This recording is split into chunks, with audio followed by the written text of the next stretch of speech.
მოგესალმებით. ვაგრძელებთ ჩვენ ღამის ლაივებს მეორე სეზონის ეს ჩვენი სეზონის უკვე ბოლოს წინა ლაივი იქნება, იმიტომ რომ საარჩევნო პროცესი იწყება და სულ უფრო და უფრო ნაკლები დრო რჩება იმისთვის, რომ ამ ლაივებისთვის მოემზადო და ამიტომ რომ არ შემიწყდეს ლაივი ან რაღაც პრობლემა არ შეიქმნას, ან ნაკლებად საინტერესო რომ არ იყოს. ამიტომ შემდეგ კვირას მე დავასრულებ რაღაც აზრს და რაღაც მნიშვნელოვან ნაწილს ამ სეზონის და ასე ვთქვათ სისტემატურ რეჟიმში ალბათ უკვე არჩევნების შემდეგ დაგიბრუნდებით. მაგრამ ჩვენ ახლა რაც უნდა ხო, ამიტომ არ დაგავიწყეთ დალაიქოთ და აკომენტაროთ ხოლმე ჩემი ლაივები.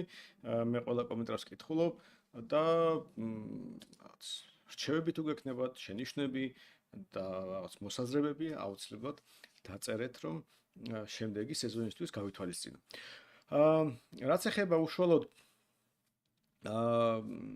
ჩვენ თემას, ჩვენ საუბრობდით დემოკრატიის გავრცელებაზე, ამ რაღაც ფსევდორელიგიის, რომელიც ჩაანაცვლა სტანდარტული რელიგია, ამ შემთხვევაში ქრისტიანობა დასავლეთში და წარმოაჩინა, ასე ვთქვათ, უბრალოდ ტრანსფორმირება გამოიწვია მართლობის, როცა ადრე მართლობა ეფუძნებოდა ღმერთს, ღმერთისნება და ამის შემდეგ ის რა ქვია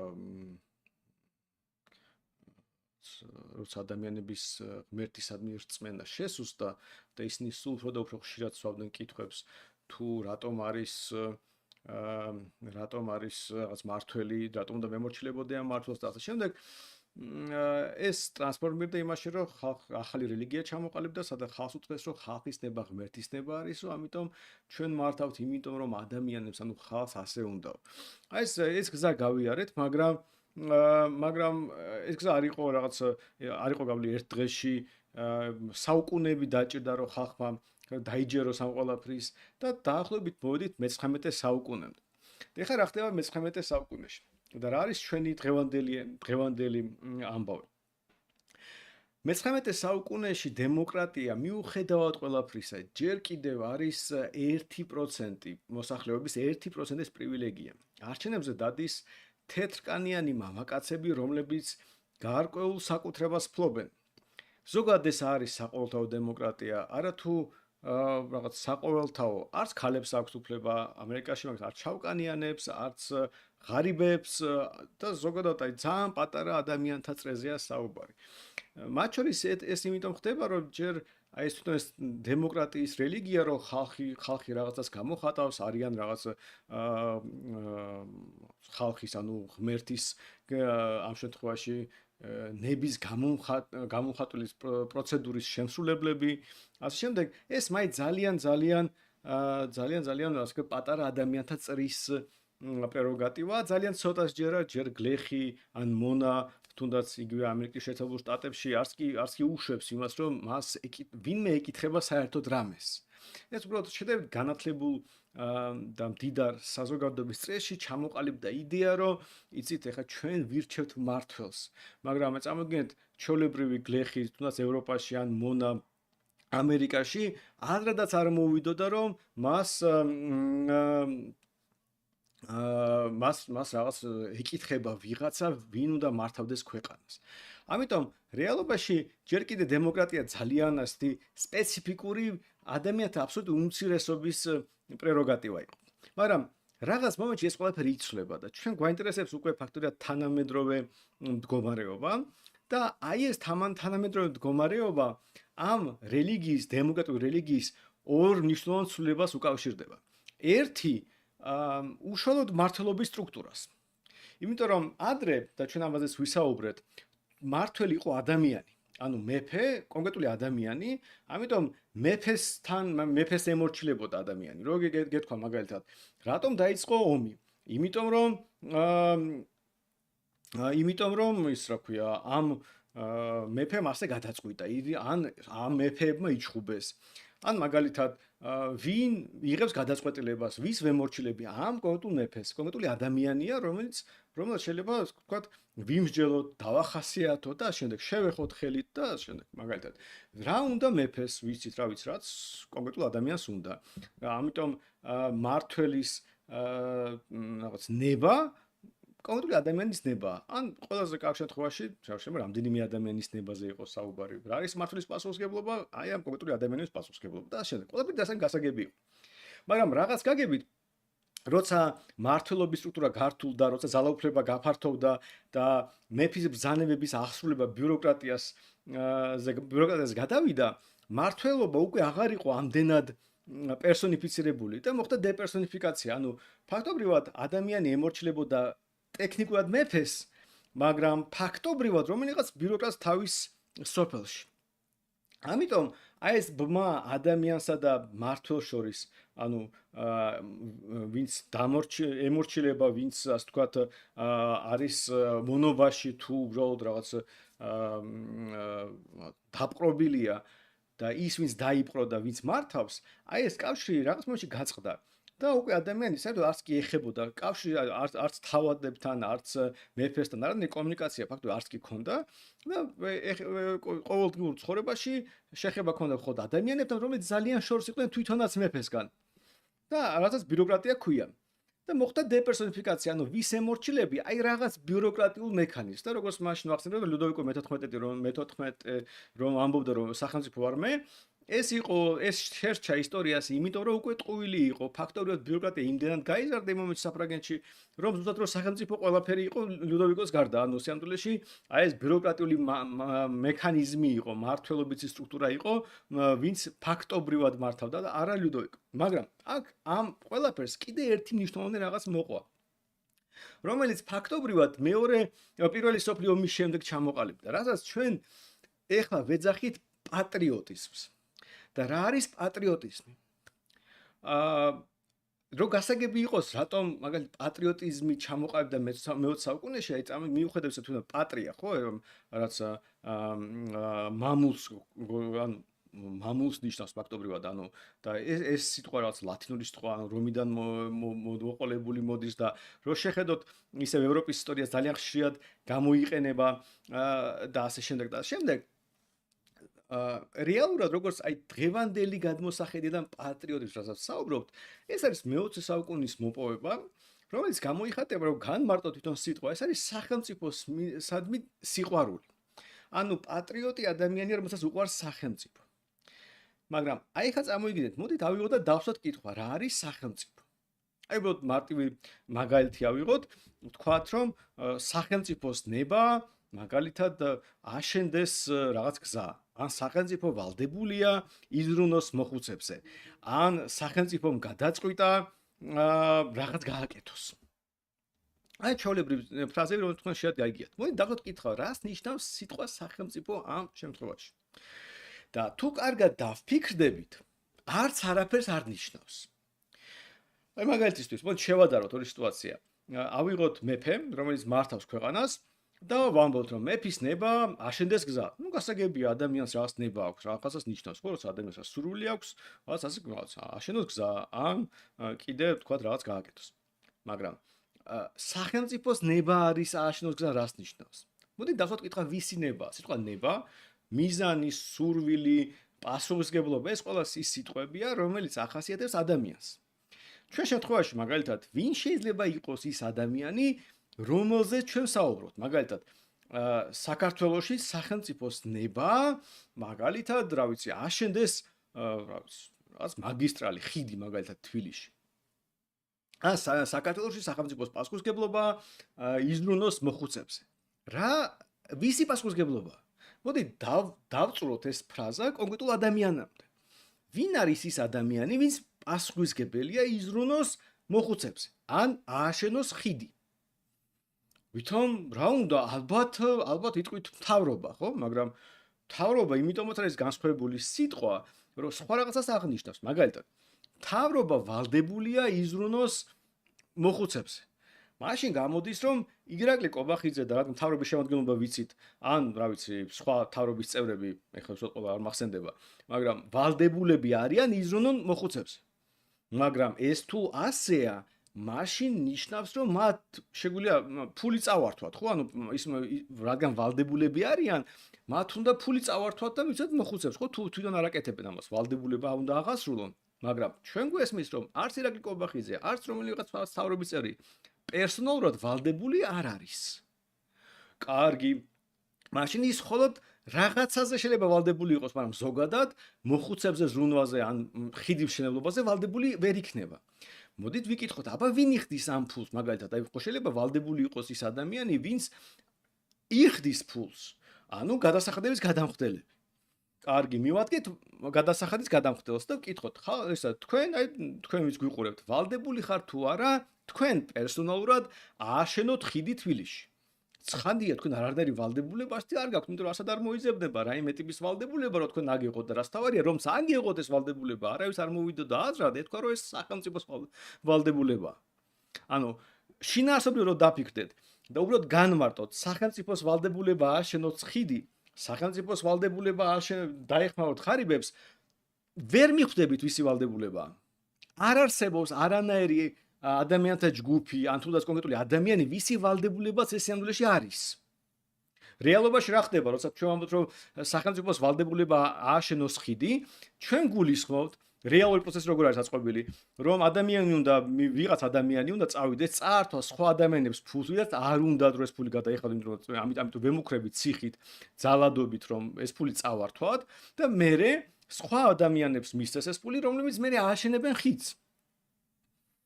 მაგრამ მაშინ რა გამოვიდა, სახელმწიფოს ვალდებულება არის ადამიანებს ფული წავართვათ, რომ სხვა ადამიანებს ხიდი აუშენოთ?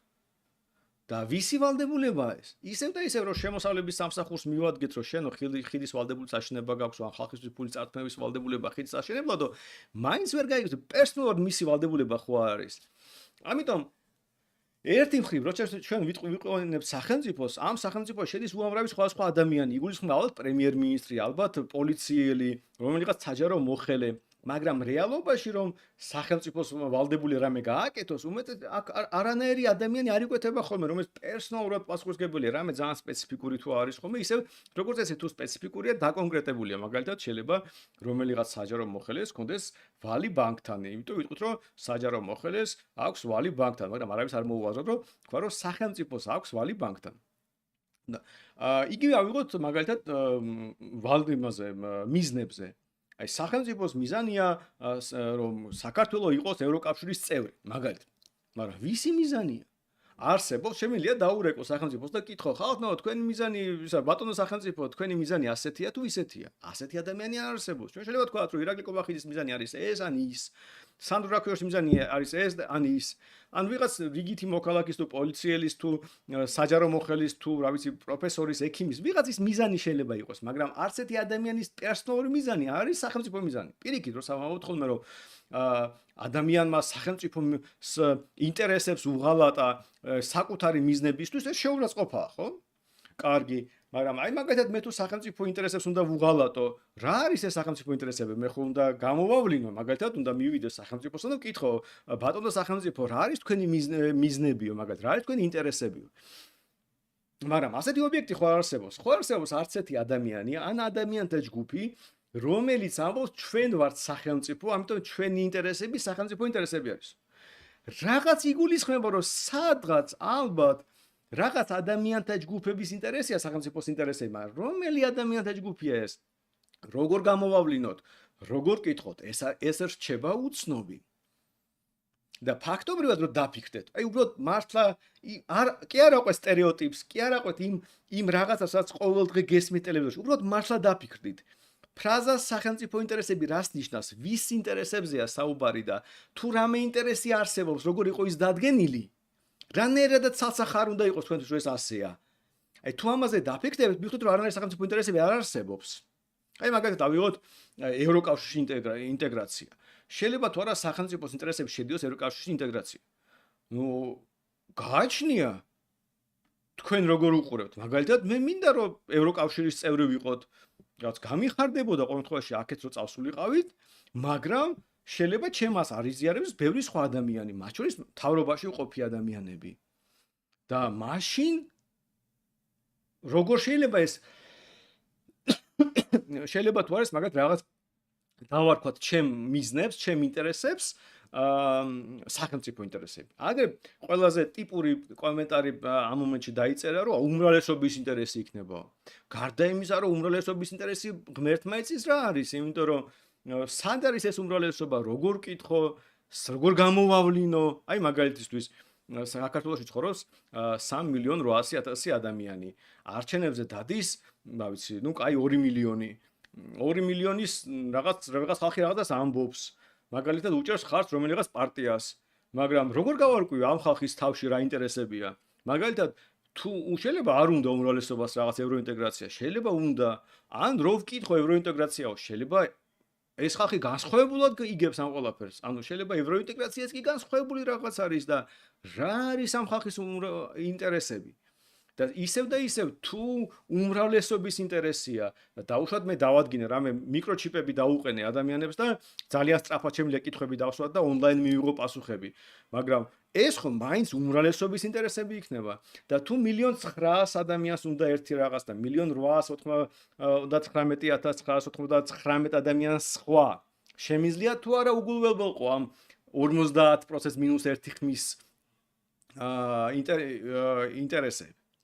სადმე წერია, რომ ის ერთი გადამწყვეტი ხმა არის ის, ვინც სახელმწიფო ინტერესებს განაპირობებს. მაშინ გვიპოვია ადამიანი, რომელიც სახელმწიფო ინტერესებია. სიამოვნებაში ხო გვესმის, რომ თქვათ, რა ვიცი, აქეთ თუ 1.900.000-ია, აქეთ თუ 1.900.000-ია, თუ ამათ განსხვავებული იდეა აქვს და ერთ ხმაშია განსხვავება, იმიტომ რომ ეს უმრავლესობა გამოდის, ამიტომ ამ 1.900.000 ადამიანის პოზიცია არ იქნება გადამწყვეტი. ეს ხო ცხადზე ცხადი უნდა იყოს.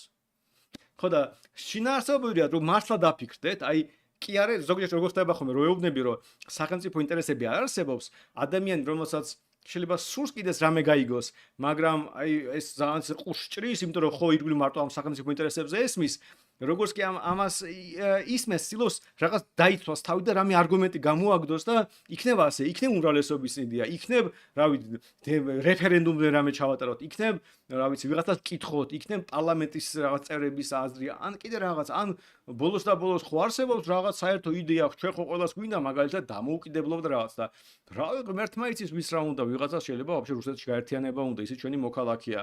და რა კრიტერიუმია ასეთი, რომელიღაც იდეას ან ინტერესს უგულებელყოფის უფლებას გვაძლევს და რაღაცა არ გვაძლევს. და როგორ ხდება ამის გამოვლინება და ხდება თუ არა საერთოდ პრაქტიკაში რამე ამდაგვარი, იმიტომ რომ შეხედოთ მთავრობა გაწყვეტილებას იღებს, საერთოდ არ ეკითხება უმრავლესობას აზრს, რომელ რეფორმაზე თუ რამე გადაწყვეტილებაზე გინახავთ რომ მთავრობა მხოლოდ მაშინ იღებდეს საგაწყვეტილებას, რომ ქვეყნის უმრავლესობა რამეზე თანხმდება. ქვეყნის უმრავლესობა საერთოდ არაფერზე არ შეთანხმებულა არასოდეს ჩვენ ისტორიაში. იმიტომ რომ ამას ჭირდება ჩვენ რეალობაში 1.900.000 ადამიანის რაღაცაზე თანხმობა და ამდენი ხმა არც ერთ არჩევნებზე არავის არ მიუღია უბრალოდ. ნუ კაი ბავშვების გამოვაკელით, მაინც ამ ბევრია 1.500.000 მაინც ხომ უნდა იყოს. ხო და ამიტომ შინაარსობრივად არანაირი სახელმწიფო ინტერესები არ არსებობს. სახელმწიფოს არ აქვს მიზანი, არ აქვს ინტერესები, არ აქვს ვალდებულებები. უბრალოდ ეს არის გრამატიკული შეცდომა. ანუ ფაქტობრივად არ შეიძლება სიტყვა ინტერესი გამოიყენოს სხვა სახელმწიფოსთან. ინტერესი შეიძლება კონდეს მართველს, შეიძლება კონდეს ადამიანს, შეიძლება კონდეს თქვა პოლიციელს, შეიძლება კონდეს ექიმს. კონკრეტულ ადამიანებს აქვს ინტერესები, კონკრეტულ ადამიანებს აქვს ვალდებულებები, კონკრეტულ ადამიანებს აქვს მიზნები და თქვენ თუ შეგიძლიათ რომელიღაც კონკრეტული მიზანი დაწიოთ, ასე ვთქვათ, იდენტიფიკაცია გაუკეთოთ ამ ადამიანებზე მიბმით, ეს ამ ადამიანის მიზანი იქნება, ამ ადამიანების ინტერესი იქნება, ამ ადამიანის ვალდებულება იქნება. ჩვენ გვეცოდება ზუსტად სახელი და გვარი ამ ადამიანების და შევძლებთ ამ ადამიანის საუბარი, მაგრამ არ არსებობს არანაირი ლოგიკური ბმა ან გზა, როგორ შეიძლება ტრანსფორმირდეს აი ეს ადამიანთა ჯგუფი, ნებისმიერთა ადამიანთა ჯგუფის რაიმე ინტერესი სახელმწიფო ინტერესის რანგში აყვანის. ხო და აქედან გამომდინარე სინამდვილეში როცა ადამიანები აი ხო მიმართავენ თქვა სახელმწიფოს რამ უნდა გააკეთოს პრაქტიკაში ისა თქმა უნდა მიმართავენ კონკრეტულ ადამიანს მთავრობა მაგრამ რეალობაში რო შეხედოთ ვის უჩნდება ვალდებულება არავის არ უჩნდება ასეთი ვალდებულება და ამიტომ გამოდის რომ სახელმწიფო შემთხვევაში ადამიანებს რო უყვართ სახელმწიფო უყვართ ის რა თვითონ არ იციან რა არის.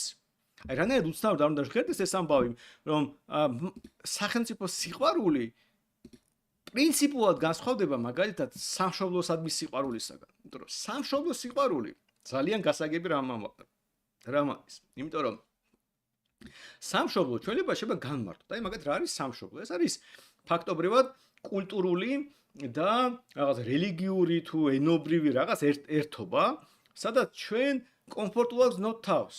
ანუ ფაქტობრივად ჩვენ ვამბობთ სამშობლო, როცა მაგალითად დაბრუნდით საქართველოში და ხედავთ რომ ხალხი ქართულად ლაპარაკობს, ან მაგალითად ისეთი კულტურული ნორმები აქვს, ცევის წესებია, რომლის ფარგლებში მე კომფორტულად ვზნობ თავს.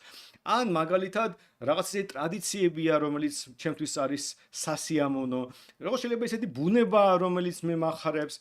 ანუ ეს ერთობლიობა საბოლოო ჯამში განაპირობებს სამშობლოს. ამ სამშობლოს შეიძლება არ აქვს ისეთი მკაფიო განმარტება, მაგრამ თვითონ ადამიანს რო კითხო რა არის მისთვის მნიშვნელოვანი, რა არის რაც უყვარს მას, ის აღწერს ალბათ თავის სოფელს, რომელშიც არის ბავშვობაში მიდიოდა და ბებია ბაბუას ეთამაშებოდა, რა ვიცი, მდინარეს, რომელშიც არის თევს იჭერდა, რა ვიცი, რელიგიას, რომელსაც იზიარებს და რა ვიცი, ეკლესიაში დადის, ასეც და არა ისეც, რომელიც შეიძლება სხვაგან იყოს, გამარჯვებას როგორ ეუბნება ადამიანებს, როგორ ცეკვავს, როგორ ზეიმობს რაღაცებს და შემდეგ.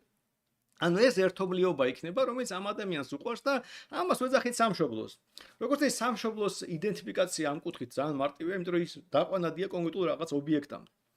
მაგრამ თუ იგივე ამოცანას იგივეს კითხავთ სახელმწიფოზე, ასეთი განმარტება უბრალოდ არ იარსებებს. ადამიანი ვერ გეტყვით საერთოდ რა არის ისეთი, რაც ასე ვთქვათ სახელმწიფოს ახასიათებს.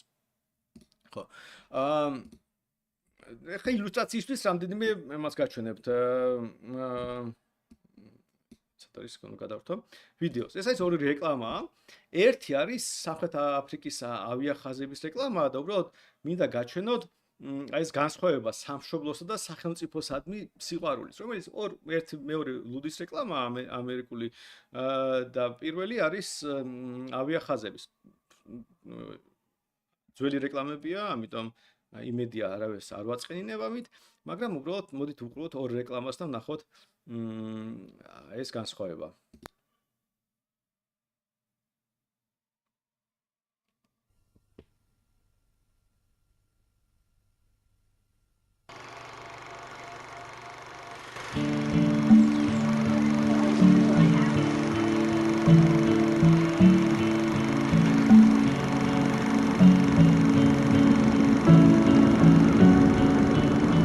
Because we have false bays and table mountains, joyous rivers and a giant's castle. Because jungle royalty rules and even God put a window here. Because we dance when we're happy. Because we dance when we're sad.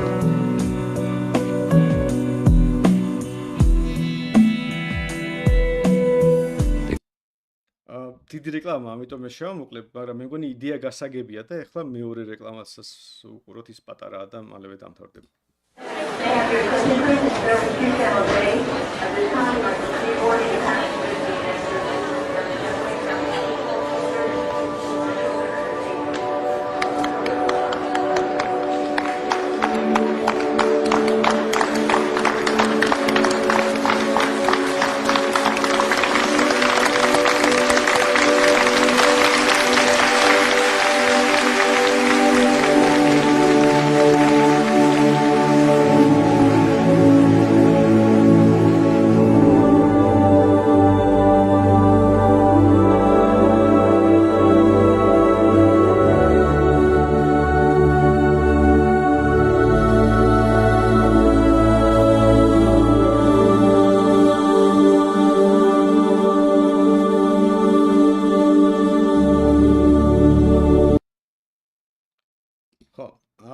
ალბათ კონტრასტი ძალიან ემოციურ დონეზე შეიძლება გასაგები იყოს, ხო? პირველ შემთხვევაში ჩვენ ხედავთ, როგორ სამხრეთ აფრიკის ავიახაზები ხსნიან რაღაც სამხრეთ აფრიკულ ის სადმის სიყვარულს, რაში გამოიხატება, იქ რაღაც ცეკვა იქნება, რა ვიცი, როგორ მიესალმებიან ერთმანეთს ადამიანებს, ბუნება, რომელიც სამხრეთ აფრიკაშია და შემდეგ. ეს არის რაც სამხრეთ აფრიკას ახასიათებს და ამიტომ შენ რომ ამ გარემოში ხარ, კომფორტულად გზნობ თავს.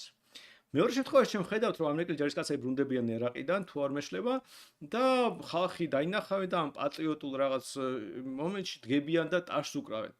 რო კითხე ადამიანებს ზუსტად რაში უხდიან მადლობას ჯარისკაცებს, ну შეიძლება თქვა, რომ ეხლა ზოგადად რაღაცას რო ქვეყანას იცავენ, თუმცა ეხლა უცნაურია ერაყში რაღაც ამერიკას იცავენ, რაღაც ძალიან სპეციფიკური იქნება, მაგრამ ну ეხლა თუ მაგალითად კონკრეტულად ჯარისკაცმა ვიღაცა დაიცვა, ან რაღაც მაშველმა რაღაცა გადააჩინა ბავშვი, ხო გასაგებია რაზე უხდით მადლობას, მაგრამ როცა არა კონკრეტულ ქმედებაზე და კონკრეტულ ადამიანს უხდით, არამედ ზოგადად ვიღაცას უხდით, იმიტომ რომ ის ასოცირდება რაღაცასთან, რაღაც სახელმწიფოსთან, რომელიც რაღაცას მიცავს, თუნდაც ამერიკაში მოქალაქეს ერაყში მიცავს რაღაც უცნაურად, მაგრამ ხო ამის მჯერა და ვინაიდან ამის მჯერა, მე ასე თქვა, აი სიყვარულის სავსე მადლობას ვეუბნები და კონკრეტულად რა ვკითხო, რაზე მაინც მე ვერ მიპასუხე, რა გააკეთა ამ ადამიანმა ისეთი ჩვენ მადლობას უხდიო. იქნება ვაფშე რა ფშვაში არ იყო, იქნება უბრალოდ ფორმაცია ასეთი რაღაც, არაფერი არ გავუკეთებია ჯერ პირველად ვაფშე გაწეული ან რაღაც, ხო, მაგრამ შენ ხო არ იცი ეს, ამიტომ კონკრეტულ რაღაცაზე ვერ აბავ. აი ამაშია განსხვავება სამშობლოსა და სახელმწიფო შორის, რომ სამშობლო ყოველთვის შეიძლება დაიყვანო, თუნდაც თქვენ ტვინში რამე კონკრეტიკამდე და სახელმწიფო კონკრეტიკამდე დაყვანილი არ არის. ამიტომ სამშობლოსადმი სიყვარული ძალიან ბუნებრივი ნორმალური ადამიანური ემოციაა, რომელიც ალბათ ყველა ადამიანს რაღაც ფორმით აქვს, ხოლო სახელმწიფოსადმი სიყვარული საერთოდ მე-20 საუკუნის მოგონებაა. ანუ აქამდე შეიძლება უყვარდათ ადამიანი არის, მეფე უყვარდათ, თავადი უყვარდათ, რა ვიცი, თუ ძალიან რაღაც კარგი იყო, შეიძლება უყვარდათ ცოლი, მეზობელი, ვიღაცა რაღაც სხვადასხვა ადამიანები შეიძლება უყვარდეს, ადგილი, მდინარე, ცა, სიმღერა, ანუ რაღაცა რაც კონკრეტული იყო და თქვათ ეს სიმღერა გიყვარდა, ის სიმღერა არ გიყვარს, ეს ადამიანი გიყვარს, ის არ გიყვარს და ამიტომ სამშობლოსადმი სიყვარული ზოგადად გასაგები იყო და შეიძლება გაგვერჩია სამშობლო და არა სამშობლო. ანუ ჩვენი საყვარელი სიმღერა, სხვისი სიმღერა, ჩვენი რწმენა, სხვისი რწმენა, ჩვენიანი, სხვისიანი და ასე შემდეგ. სახელმწიფო შემთხვევაში ასეთი დემარკაცია შეუძლებელია, მაგრამ ადამიანებს ეს უყვართ და არა მარტო უყვართ. განსხვავება ის არის, რომ დემოკრატიის რელიგია, რომელზეც ჩვენ ამ საუბრობთ, საბოლოო ჯამში ამის ერთ-ერთი მნიშვნელოვანი მდგენელი აღმოჩნდა, აი ეს აბსტრაქტული სახელმწიფო, ხო გახსოვთ, რომ ხალხის ნებაო, აი ხალხის ნება, რომელიც სადღაც არსებობს, არავინ არ იცის სად არის, მაგრამ ის ღმერთის ნებაა. და ეს ხალხის ნება უნდა გამოავლინოთ, რაღაც პროცედურები უნდა ჩავატაროთ, ყუთები დავალაგოთ, შიგნით რაღაც ქაღალდები ჩავყაროთ და ამას რო კარგად ჩავყრით, თუ სწორად ჩავყრით, მაშინ ხალხის ნება გამოვლინდება. ანუ ხო ამ რელიგიის დამახასიათებელი ეს იყო, ასეთი უცნაური რწმენა რაღაც ხალხის ნების, რომელმაც ჩაანაცვლა ღმერთის ნება. ხო და თუ ასეა, რომ ერთი ლოგიკური სხვა რო გააკეთოთ, მიხვდებით, რომ სახელმწიფოს ნება, სახელმწიფო ინტერესები ფაქტობრივად შეტანოთ ეგ არის. აი ეს ხალხის ნება, რომელიც აი ზედგას სადღაც ადამიანებში სუფევს და მე ამ გამოვავლენთ ხოლმე. ამიტომ როცა ვამბობთ, რომ სახელმწიფო ინტერესებიო, სახელმწიფოს ინტერესები იგულისხმება არა პრემიერ-მინისტრის ინტერესი, იმიტომ რომ მოგისმენთ ტელევიზორში ამბობენ ხოლმე, რომ აი ჩვენი მთავრობა ეწინააღმდეგება სახელმწიფოს ინტერესებსო. ეს წინადადება რას ნიშნავს? თუ ხალხმა უმრავლესობამ აერჩია მთავრობა რაღაც უმრავლესობას გამოხატავს მის ნებას, როგორ შეიძლება ეს ხდებოდეს? ხო და ეს შეიძლება ხდებოდეს, იმიტომ რომ ყველას გვესმის, რომ მთავრობა ადამიანები არიან. ხალხის ნება კი რაღაც ხალხის ნება, ამიტომ თეორიულად თქვენ თუ წამთ, რომ რაღაც ხალხის ნება არსებობს, ხალხის ნება შეიძლება ჩვეულებრივად წინააღმდეგობაში მოვიდეს, რომელიც მოკლედ ადამიანის ნებასთან. ამიტომ საბოლოო ჯამში, რა ვიცი, სახელმწიფოსადმი რწმენა ზუსტად იდენტურია რწმენის ხალხის ნებაში. ანუ ადამიანს წამს ხალხის ნების არსებობის, ფაქტობრივად საბოლოო ჯამში ეს მერე ტრანსფორმირდა რაღაც სახელმწიფოს არსებობაში, რომელსაც თავისი ინტერესები აქვს, ვალდებულებები აქვს, რომელიც არ შეიძლება დაიყვანო კონკრეტული ადამიანის ინტერესებამდე ვალდებულებამდე. არც ერთი ადამიანი არ არის ჩვენ ქვეყანაში, რომლის ინტერესები შეიძლება ავიყვანოთ სახელმწიფოს ინტერესების რანგში. ესე იგი, სახელმწიფო ინტერესები რაღაც მაღლა დგას, სახელმწიფოს ნება რაღაც მაღლა დგას, ვიდრე ცალკეული ადამიანები, თუნდაც ამ ადამიანების ერთობლიობა. ზუსტად იგივენაირად, რაც ხალხის ნებაზე საუბრობენ, იმიტომ რომ და ფაქტობრივად სახელმწიფო ტერმინი სახელმწიფო არის აი განსახიერება იმ რაღაც ხალხის ნების, რომელსაც ხალხს ჯერა, რო არსებობს. და ამიტომ მას და თუ გახსოვთ რომ ხალხის ნების გამოხატვა, მათ შორის პროცედურული თუ ფიზიკური ხდებოდა, ასე ვთქვათ, ადამიანების მიმსგავსების მეშვეობით, როცა პარლამენტი იყო, რა ვიცი, თავის და სხეული ხალხის, რომელიც რაღაცნაირად განასახიერებს ხალხს.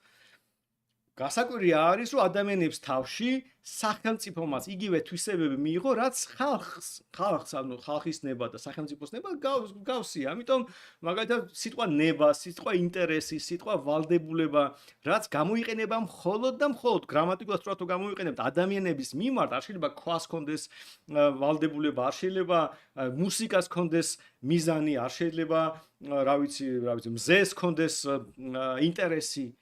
ინტერესები და მიზნები ყოველთვის ადამიანებს აქვს.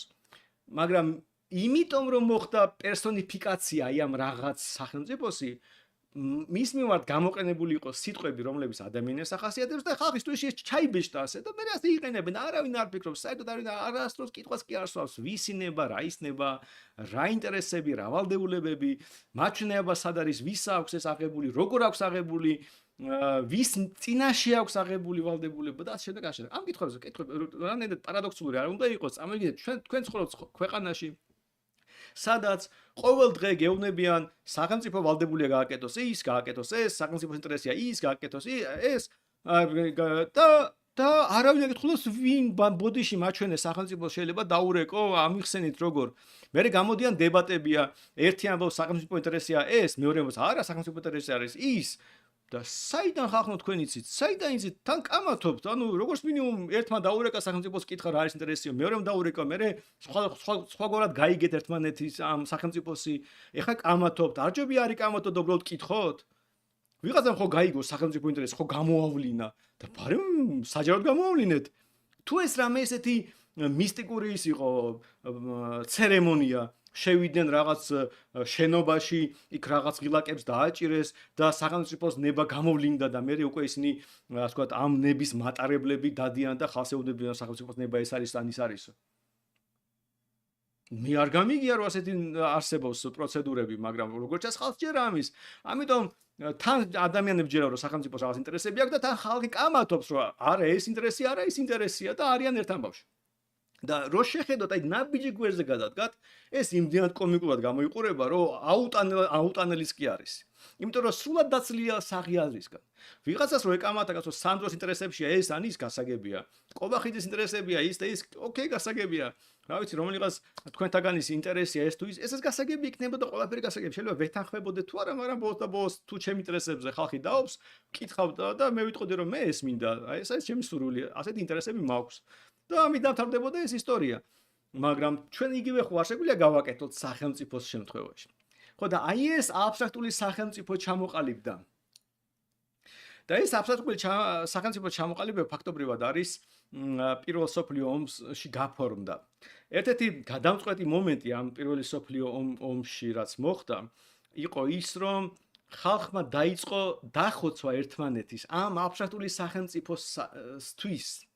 იმიტომ რომ ზოგადად ომები, მათ შორის საკმაოდ ხანძლივი პერიოდის მანძილზე, ადამიანებს შეიძლება ვალდებული იყო მეფემ გაათრია სადღაც საომრად და შეიძლება საერთოდ არ უნდოდა, მაგრამ საწავიდოდა, მონა იყო და ომობდა. ვიღაცა თავადი იყო და თავის ინტერესებისთვის ომობდა, იმიტომ რომ რაღაც მეფეს უჭერდა მხარს და იქ უნდოდა რაღაცას მიეღწია. მაგრამ ყველაფერი გასაგები იყო ამ ბრძოლაში.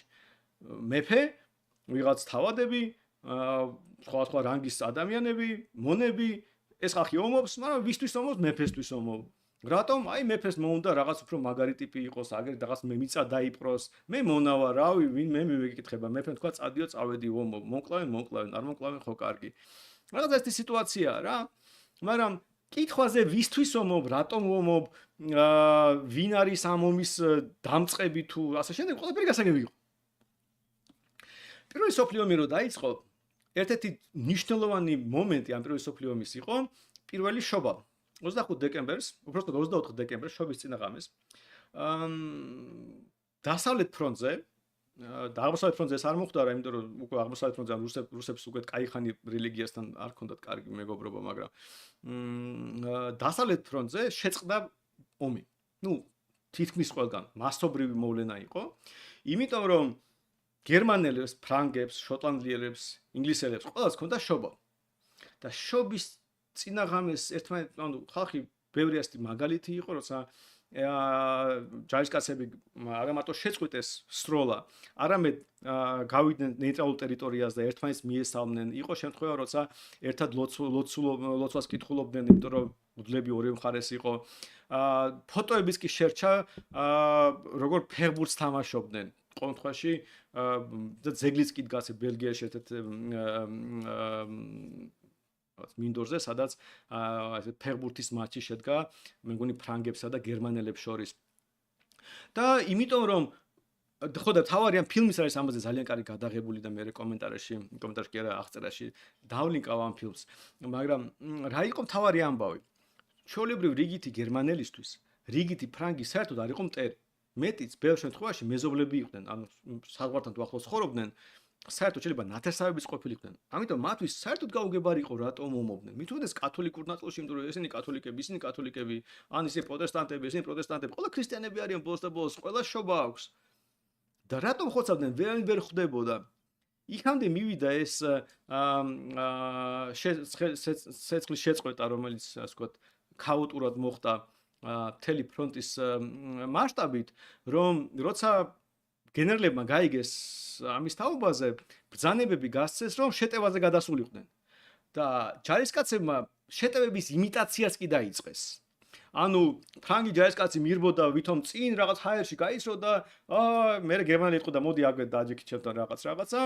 მე გერმანელიც გაიქცეოდა წინ, ვითომ ესრო და მე წამოვიდა დაბრუნდებოდა უკან.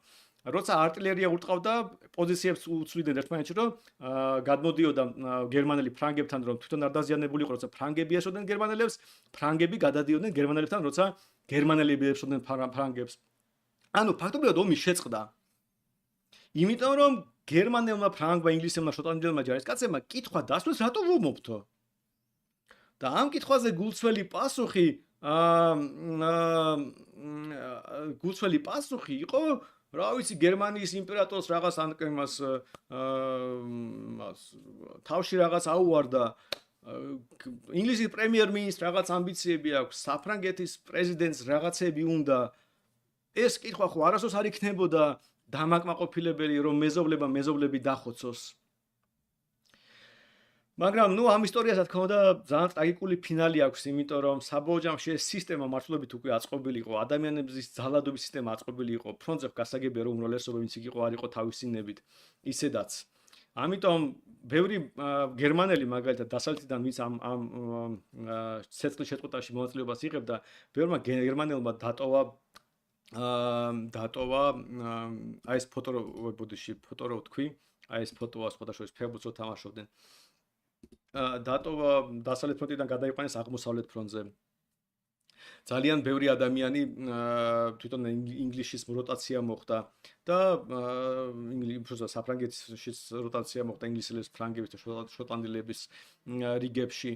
და რაც თავარია, ყველაფერი დაუტირა ქიმიური არაღმა, იმიტომ რომ აი სისასტიკე რო დაიწყო და ხალხის ხოცვა წარმოდენ სისასტიკით, როცა ინგლისელი ხედავდა რომ გერმანელებმა აი ესე დახოცეს მისი მეგობრები, მე ძალიან რთული იყო იმ ადამიანის დანახვა. და საბოლოოდ თუ აქამდე ჯერ კიდევ კონკრეტული ადამიანი კონკრეტულ ადამიანს ებრძოდა, ამიტომ ის იქ ადამიანს ხედავდა. რაღაც ტიპის პატივისცემა არსებობდა, იმიტომ რომ შეიძლება ომი მოუწიათ, მაგრამ თვითონ ერთმანეთში შეიძლება წრულად განწყობილები არც ყოფილიყვნენ. ამის შემდეგ დაიწყო ვიღაც ზოგად გერმანელებთან ბრძოლა, ზოგად ფრანგებთან ბრძოლა. გერმანელები აღმოჩნდნენ ცუდები, ფრანგები აღმოჩნდნენ ცუდები. აი ეს ნაციონალიზმი, რომელიც მე-18 საუკუნის ბოლოს საფრანგეთის რევოლუციის შემდეგ დაიწყო განვითარება, გაჩნდა. იმან ასე ვთქვათ თავისი ასე ვთქვათ შედეგი გამოიწვია და ფრანგებს დაარწმუნეს რომ გერმანელები ცუდები არიან, გერმანელებს დაარწმუნეს რომ ინგლისელები ცუდები არიან. ზოგადად ვიღაც ინგლისელები, არა კონკრეტული ინგლისელი, რომელიც შენ წინამდე გარის, არა კონკრეტული ძალიან ისა რა ქვია აუმივარ თავიდან არ კონკრეტული ინგლისელი არამედ კონკრეტული გერმანელი არამედ აი ზოგადად ეს ყველა ადამიანი ხო და როგორც და რატომ უნდა მოხდარიყო იმიტომ რომ ადამიანებს დააჯეროს არის რაღაც ზოგადი მიზანი ქვეყანა სახელმწიფო რომლის გამოც ის უნდა მოკვდეს იმიტომ რომ არის რაღაც ცუდი ერთობლიობა ბოროტი რაღაც გერმანია პირობითად ან რა ვიცი საბჭოთა კავშირი და რაღაც რომელიც უნდა ასე ვთქვათ დაამარცხო მაგრამ რა იყო კონკრეტული ამის განსახიერება რა პრობლემა იყო ვინ იყო მოსაკლავი თუ ვისგან იყო თავი დასაცავი ეს რაღაცები ნელ-ნელა ჩაბარდა წარსულს და უკვე მეორე სოფლიო ომის დროს უკვე სახელმწიფოები ომობდნენ ხალხი სახელმწიფოსთვის ცხოვრებას წირავდა კი იყო ცალკეული ძალიან იშვიათი გამონაკლისები როცა ადამიანები მეორე მხარეს ყოფ ადამიანებს როგორც ადამიანებს ისე უყურებდა მაგრამ ეს უკვე იმხელა იმდენად დიდი გამონაკლისი იყო რომ უმეტესწილად ადამიანი იქეთ ამ მხარეს ადამიანს უკვე ვეღარ ხედავდა იქ იყო ვიღაც ცუდი ტიპი და როგორც ერთი მხრივ შიგნით ქვეყნის შიგნით ადამიანებს შეუყვარდათ რაღაც აბსტრაქტული რაღაც რა თვითონ არიციან რა ისევე შეუყვარდათ შეიძულეს რაღაც სხვა სახელმწიფოები აი კიდე ერთი საინტერესო მაგალითი როცა ჩვენ საუბრობთ ძალიან ხშირად ადამიანებს სახელმწიფო არა მარტო სამშობლოში ერევათ არამედ ქვეყანას მაგალითად ერთხელ მითხრა ადამიანმა რომ როგორ არსებობს სახელმწიფოებიო კაცო აგერ რუკაზე ხო არიანო სახელმწიფოებიო და არა რუკაზე ქვეყნებია გამოხატული ანუ ქვეყნები ანუ ტერიტორიას აღნიშნავს ხო რა ქვეყანა ტერიტორია სადაც ადამიანები ცხოვრობენ რომელსაც თავიანთი იურისდიქცია აქვთ ანუ იურისდიქცია ანუ სხვისგან დამოუკიდებლები არიან სხვა ასეთივე ადამიანების ჯგუფისგან. ეს არის ქვეყანა. სამშობლო, კი გითხარით რას ნიშნავს. და სახელმწიფო არც ქვეყანაა და სამშობლო. მაგრამ რო კითხო ადამიანებს, აი არიციან რა და როგორ. მე მოგვიანებით კიდე ერთ ვიდეოს ავტვირთავ და კომენტარებში ნახავ ჩვენ გამოკითხვა გავაკეთეთ ქუჩაში და იქ ვთქვათ ადამიანებს ვეკითხებოდ რა არის სახელმწიფო და ნუ გასაგებია რომ ადამიანს პასუხი არ ქონდათ საბოლოო ჯამში ამ კითხვას. ხო, და გავაგრძელოთ. ესე იგი ეს ერთი ამბავი მოხდა. ადამიანებში ანუ ეს რელიგია ჩამოყალიბდა იმგვარად რომ ადამიანებს შეუყვარდათ რაღაც შეუყვარდათ. ამას დაარქვეს პატრიოტიზმი და ადამიანს რო უთხარო შენ პატრიოტი არ ხარო ეწყინება და რა ვიცი, შეიძლება გცემოს ან რაღაც შეგაგინოს, ან უბრალოდ რა ვიცი, გაბრაზდეს. მაგრამ რო კითხო, რაზე გაბრაზდიო? როგორ შენ ხო თქვი რომ პატრიოტი არ ვარო და რას ნიშნავს რო კითხო პატრიოტიზმი? რა ვიცი, აი, რა ვიცი, სახელმწიფოსადმი სიყვარულს გეტყვის და რა გიყვარს ეს სახელმწიფო რო გიყვარს? ხო და ამას ეშლება რაღაც, მაგალითად სამშობლო უყვარს და ამას ეგონა რომ ამას ეუბნებოდი რომ სამშობლო არ გიყვარსო და ეს არაფერ შუაში არის. ან უბრალოდ ვაფშე ვერ გიპასუხებთ, იმიტომ რომ არ იცის რა არის, რა ვიცი, არავინ არ იცის სახელმწიფო რა არის. სახელმწიფო არ არსებობს, აბსტრაქტული ტერმინია, სიამდვილეში კონკრეტული ტერმინია, რომელიც მომდევნო ნაწილში ვილაპარაკეთ, ან შემდეგ სერიაში ვილაპარაკებთ. ფაქტობრივად რას ნიშნავს მისი რეალური გამოყენებიდან გამომდინარე, მაგრამ ისე რომ ადამიანს კითხო, ძალიან იშვიათი ადამიანი თუ ვიღაცა სპეციფიკურად არ უფიქრია ამაზე, ვერც კი გიპასუხებთ რა არის სახელმწიფო. ეს ერთი ნაწილი. მაგრამ მეორე და ძალიან მნიშვნელოვანი ნაწილი დემოკრატიის რელიგიის ჩამოყალიბება იყო ის თუ ვინ იყო ამ რელიგიის მატარებელი. იმიტომ რომ როგორც თქვი თუ თავიდან ეს იყო მოსახლეობის ან დასავლური ქვეყნების მხოლოდ 1%, ანუ ფაქტობრივად ეს იყო რაღაცა თეთრკანიანი მამაკაცები, რომლებსაც ჰქონდათ რაღაც ტიპის საკუთრება, ნელ-ნელა ეს გარემოება იცვლება. ჯერ დაიწევს საკუთრების ცენზი. და სულ უფრო და უფრო ღარიბები იღებენ ხმის უფლებას. შემდეგ ეტაპზე მაგალითად შავკანიანი მამაკაცები მიიღებენ ხმის უფლებას. საბოლოო ჯამში ყველაზე ბოლოს ქალები მიიღებენ ხმის უფლებას. ნუ აი შეიძლება გაჩვენოთ რომ ევროპაში ძალიან გვიან იყო ბევრ ქვეყანაში ხმის უფლება ქალებისთვის მინიჭებული. ბოლო ქვეყანა ასეთი იყო შვეიცარია, სადაც 1971 წელს იყო მიანიჭეს ადამიანებს ქალებს ხმის უფლება და ნუ ბევრ ქვეყანაში ესა 20-იან წლებში, 30, 40-იან, 50-იან წლებში ხდებოდა. ანუ სიამდვილეში მე-20 საუკუნის დასაწყისში ეს პროცესი დაიწყო, მაგრამ აი საკმაოდ დიდი ხანი გაგრძელდა. ხო და რაშია ამბავი? თავის თავად ეხა ისო თქვა ღარიბი ან შავკანიანი ან ქალი მიიღებს ხელისუფლებას, თეორიულად ამაში ცუდი რა არის, პირიქით, რავი, პოლიტიკურ ცხოვრებაში თუ ვიღაცას თუ საერთო რაღაც პრობლემას წყვეთ, ალბათ ყველას უნდა თანაბარი უფლებები ჰქონდეთ. მაგრამ მოდით გავიხსენოთ, რა პრობლემა იყო ამ რელიგიის, ფსევდორელიგიის, რომელსაც დემოკრატიას ვეძახით, ჩამოყალიბებაში. ეს ფსევდორელიგია იმიტომაც არის ფსევდორელიგია, რომ ნამდვილ რელიგიას ებრძოდა. და თუ მართლობითი სისტემები წარსულში შებორჭილი იყო და შეზღუდული იყო იმ რელიგიური ნორმებით, რომელზეც იდგა, ამ შემთხვევაში ევროპის შემთხვევაში, დასავლეთის შემთხვევაში ქრისტიანობით. დემოკრატიამ ქრისტიანული ეს ბორკილები მოხსნა მართლობას. და ამიტომ მართველები არა ქრისტეს მიერ ბოძებული წესებით იყვნენ შებოჭილი. რამდენად გულსხმელები არ უნდა ყოფილიყვნენ, მაგრამ არა ამით, არამედ ხალხის ნებით, ან უმრავლესობის ნებით. მაგრამ ეს უმრავლესობა ძალიან დიდი ხნის მანძილზე სიამოვნებაში იყო დიდი უმცირესობა, ანუ შეიძლება მოსახლეობის 1%-ის უმრავლესობა. ანუ რეალობაში ხალხის ნებად 19 საუკუნის რაღაც პირველ ნახევრამდე ითვლებოდა მოსახლეობის 1%-ის ნახევრის ნება. და ეს 1% იყო ყველაზე განათლებული 1% ამ საზოგადოებაში. ანუ მაშინ ქალებს განათლებას ფაქტობრივად არ ჰქონდათ, ღარიბებს არ ჰქონდათ, შავკანიან მონებს მით უმეტეს არ ჰქონდა და აი ეს თეთრკანიანი მამაკაცები, დიდარი მამაკაცები ფაქტობრივად ყველაზე განათლებული ფენა იყო. და როგორც აი წინა სეზონში წინა ლაივში რომ მოვყევი იმას რა ქვია ჰაიკის შემთხვევაში ყველა მათგანი იღებდა განათლებას მათ შორის სკოლაში და უნივერსიტეტებში დვლები მუშაობდნენ ჩვეულებრივად წინა წელს სწავლობდნენ და ანუ რელიგიურ განათლებასაც იღებდნენ ამიტომ ხალხი რომელიც გადაწყვეტილებას იღებდა არა მხოლოდ განათლებული იყო როგორც ასეთი არამედ რელიგიური იყო ხშირად ამ ყოველთვაში ამ რელიგიურ რაღაც ნორმებზე აღიზარდა ამიტომ მიუხედავად იმისა ფორმალურად და სტრუქტურულად დემოკრატია ებრძოდა რაღაც იმ ბორკილებს რომელსაც რელიგიურ მართლობას ჰქონდა ფაქტობრივად იმ ეტაპზე ჯერ კიდევ საკმაოდ შებოჭილი იყო ყოველთვაში ყველა ის შემთხვევა როცა მაგრამ საფრანგეთის რევოლუცია, როცა მცდელობა იყო ეს რელიგიური ფუნდამენტი მთლიანად დაეშალა, ძალიან ცუდად დამთავრდა და ხალხი მაინც საკმაოდ სწრაფად დაუბრუნდა რაღაც შედარებით კონსერვატიულ, ასე ვთქვათ, ცხოვრების წესს, ანუ რელიგიურ ნორმები ისევ აღორძინდა იგივე საფრანგეთში, მიუხედავად საფრანგეთის 1799 წლის რევოლუციის. მაგრამ როგორც კი ეს ხმისულება გავრცელდა, თუ დააკვირდებით გავრცელებას, ის სულ უფრო და უფრო გაუნათლებელი ხალხის ხელში მიდიოდა.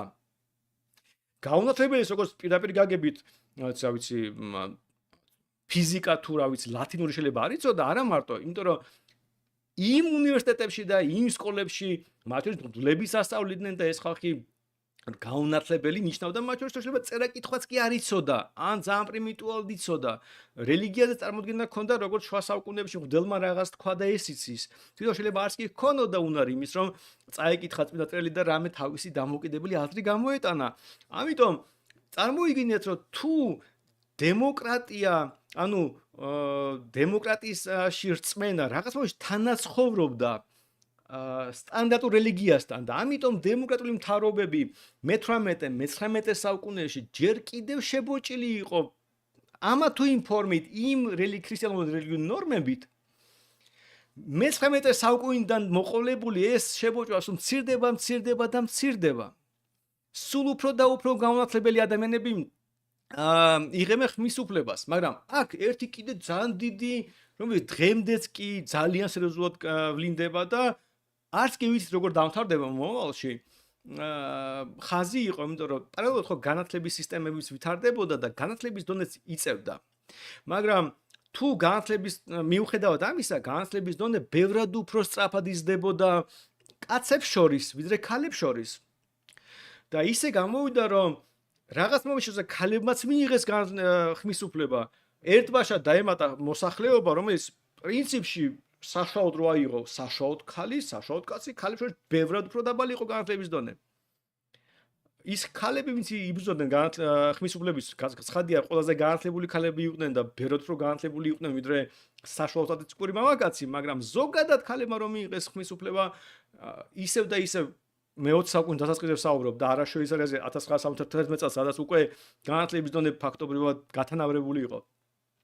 იმ მომენტში, როცა ქვეყნების უდიდეს ნაწილში ქალებმა მიიღეს ხმისუფლება, ფაქტორად ეს იყო, როგორც მანამდე შავკანიანებმა ამერიკაში თუ ღარიბებმა იგივე დასავლურ ქვეყნებში, ეს იყო ყველაზე გაუნათლებელი ნაწილი საზოგადოების.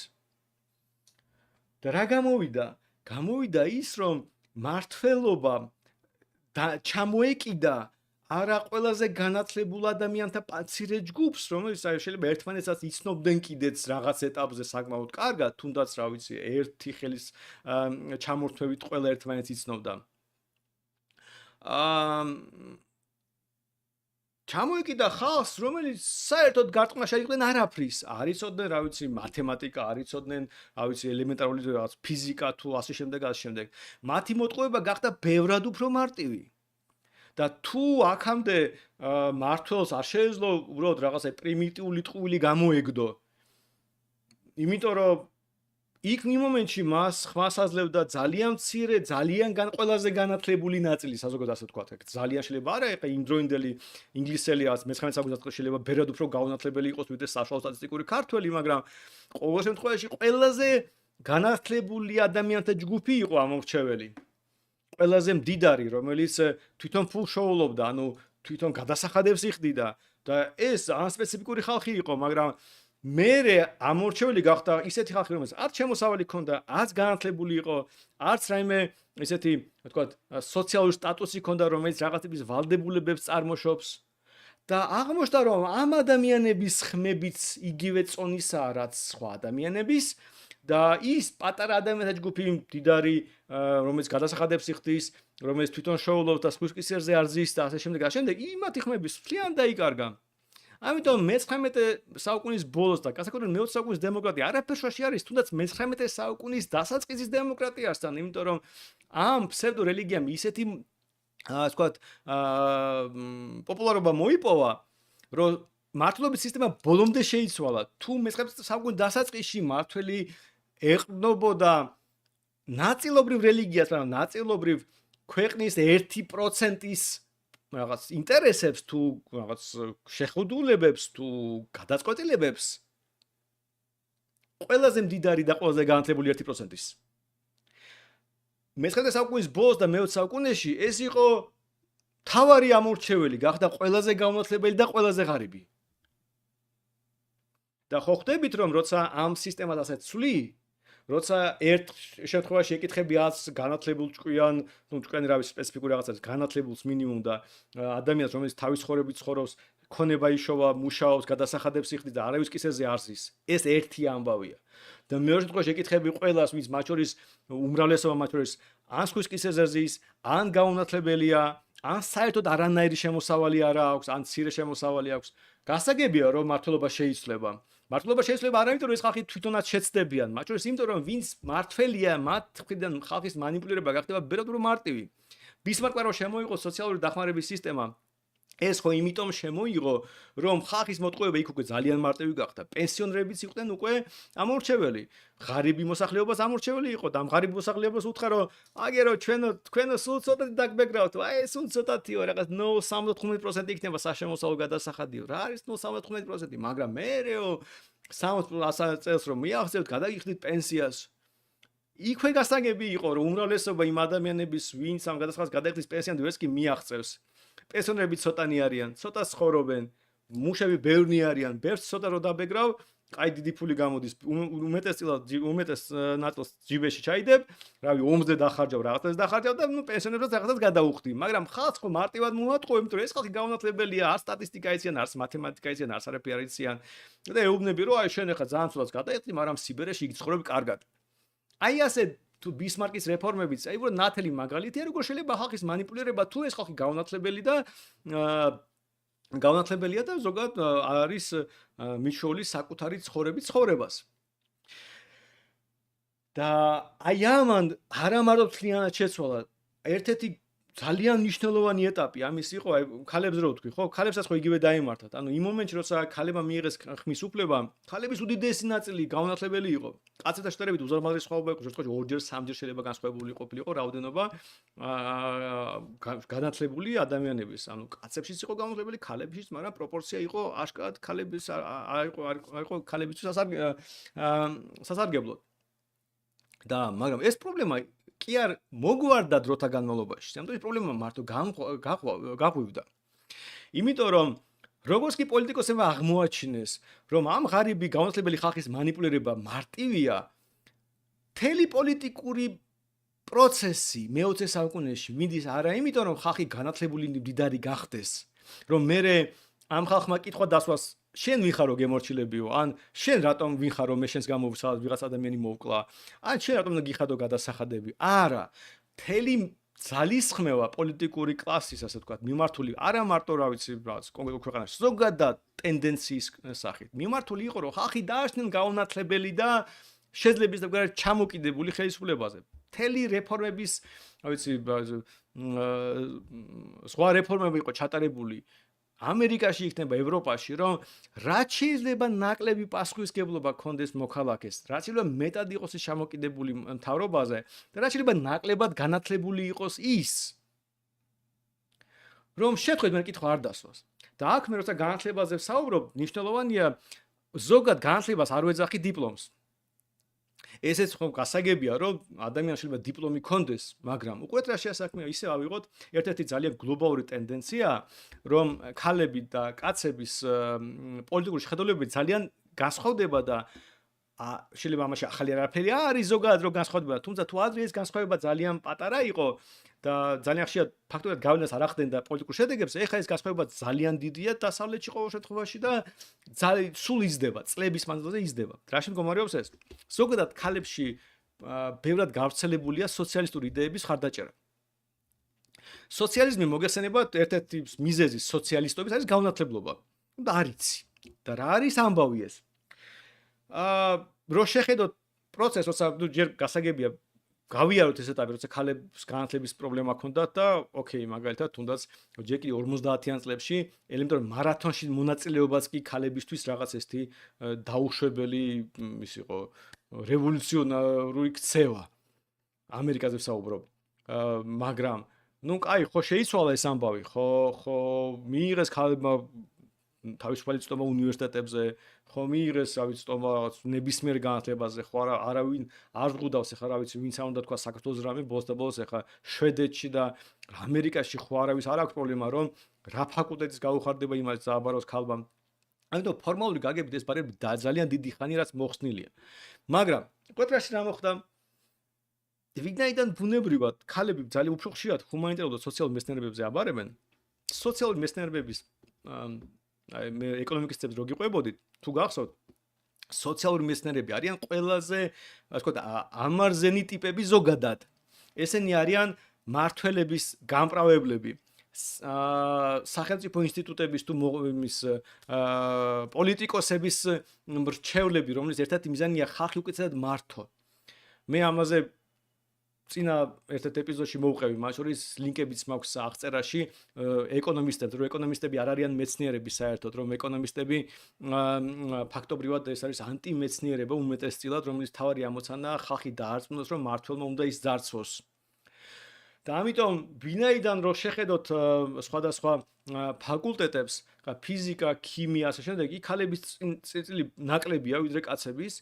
ანუ იქ სადაც ზოგადად შეიძლება ტვინს არ ურეცხავენ ასეთი ბოდვით, რომ რა ვიცი, ბუნებრივი მონოპოლიები და სახელმწიფო მაინდა-მაინც უნდა იყოს რაღაც ასეთი და ისეთი და ჩვენ რაღაცა და აი მაგ სოციალური ანთროპოლოგია, სოციოლოგია, რა ვიცი, უამრავი პოლიტიკური მეცნიერებები ხო საერთოდ კატასტროფა ხდება ხოლმე იქ სოციალიზმის ზეიმია უბრალოდ თავიდან ბოლომდე აი წამოვიდნენ მთელი ფაკულტეტი ცისულელია, იმიტომ რომ მაგალითად პოლიტიკურ მეცნიერებებში ხალხი ჩვეულებრივ ბაზრობს იმას, რომ აი სახელმწიფოს ინტერესებზე საუბრობენ, სახელმწიფოების ერთმანეთის კონფლიქტებზე, სახელმწიფოების ვალდებულებებზე და თლიანად ცისულელია, უბრალოდ თლიანად მთელი საგნების სისულელია ფაქტობრივად, რომელიც იქ ისწავლება და ნებისმიერ საგანზე შეიძლება მიხვიდე და ჩამოჯდე და ლექტორს თქვა, როცა იტყვის სახელმწიფო რა ვიცი, ერთი სახელმწიფო მეორეს უპირისპირდება და კითხა, ბოდიში ვინ ვის უპირისპირდება და მე უბრალოდ რომ ჩაეძიო კითხვა, ამიხსენე რა არის სახელმწიფო და ვინ ვის უპირისპირდება, ამაზე ჩაიჭრება ნებისმიერ ლექტორი. ამიტომ მთელი ეს პოლიტიკური მეცნიერების ფაკულტეტები თავიდან ბოლომდე ბოდოა საბოლოო ჯამში. მაგრამ წარმოგიდგენთ რომ ხალხი ამ რაღაცეებზე აბარებს, ქალები ამ რაღაც სოციალურ მეცნიერების ფაკულტეტში ბევრი არიან, ამიტომ საშუალო სტატისტიკური ქალი, რომელიც უნივერსიტეტს ამთავრებს, ბევრად მისი ტვინი ბევრად უფრო მოწამლულია, ვიდრე საშუალო კაცი, იმიტომ რომ ის რაღაცა რა ვიცი ფიზიკას სწავლობდა და ვაფშე არ ქონდა არანაირი პოლიტიკური მეცნიერების არც ერთი საგანი და გადაურჩა სამყაროს იმით, რომ რა ვიცი რაღაც მათემატიკურ ფორმულებს წერდა და უბრალოდ არის ის, რომ სახელმწიფოს ინტერესები ვლინდება ყუთში ქაღალდების ჩაყრის რაღაც კონკრეტული პროცედურით და რომ სახელმწიფოები ერთმანეთთან რაღაცას დაპირისპირებაში არიან და სხვა ბოდვები რაც პოლიტიკური მეცნიერებებზე ხდება, ან თუნდაც ეკონომიკის ფაკულტეტებზე. ხო და ამიტომ ის უბრალოდ ბუნებრივად გადაურჩა. მაგრამ აი ეს სოციალისტების ინფილტრაცია სოციალური მეცნიერებების და ჰუმანიტარული მეცნიერებების ფაკულტეტზე ძალიან დიდია.